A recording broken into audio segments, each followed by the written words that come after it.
இப்போ பர்ஃபார்மன்ஸ் பார்த்து தான் இன்வெஸ்ட் பண்ணணுமா? உங்களில் பல பேர் ப்ராடக்ட்ஸில் இன்வெஸ்ட் பண்ணிட்டு இருப்பீங்க. அது ஒரு மியூச்சுவல் ஃபண்டாக இருக்கலாம், இடிஎஃப்ஆக இருக்கலாம், பிஎம்எஸ்ஸாக இருக்கலாம், ஏஎஃப்ஆக இருக்கலாம். இப்படி பல ப்ராடக்ட்ஸில் நீங்கள் தொடர்ந்து இன்வெஸ்ட் பண்ணிட்டு இருப்பீங்க. இப்போ ப்ராடக்டில் இன்வெஸ்ட் பண்ணும்போது நீங்கள் ஏற்கனவே முதலீடு செய்ய ஆரம்பிச்சிட்டீங்க அப்படின்னு வச்சுக்கோங்க. இதுக்கப்புறம் தொடர்ந்து என்ன செய்ய போறீங்கன்றதா இப்போ கேள்வி.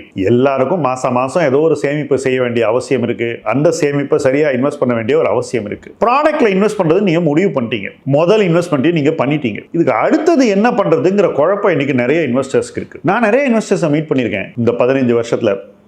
என்ன சொல்லுவாங்கன்னா சார் நான் ஒரு குறிப்பிட்ட தொகையை கொடுத்துட்டு ஆரம்பிக்கிறேன், 1 இயர் பார்க்குறேன், 1 இயர் பார்த்துட்டு பர்ஃபார்மன்ஸ் நல்லா இருந்தா நான் இன்னும் கொடுக்குறேன் அப்படின்னு சொல்லுவாங்க. ஸோ நான் உடனே என்ன சொல்லுவேன்னாக்கா, சார் இந்த 1 இயரில் மார்க்கெட் இங்கேருந்து இங்கே வந்துட்டு இங்கே போகுதுன்னு வச்சுப்போம். திருப்பி நீங்கள் என்ன சொல்கிறீங்கன்னாக்கா, இந்த இடைப்பட்ட காலத்தில் இந்த டிப்பில் நீங்கள் எதுவும் செய்ய மாட்டீங்க அப்படின்னு சொல்கிறீங்க. ஒரு முதலீட்டாளனா எனக்கு இது எந்த லாஜிக்குக்கும் உட்பட்டதில்லை.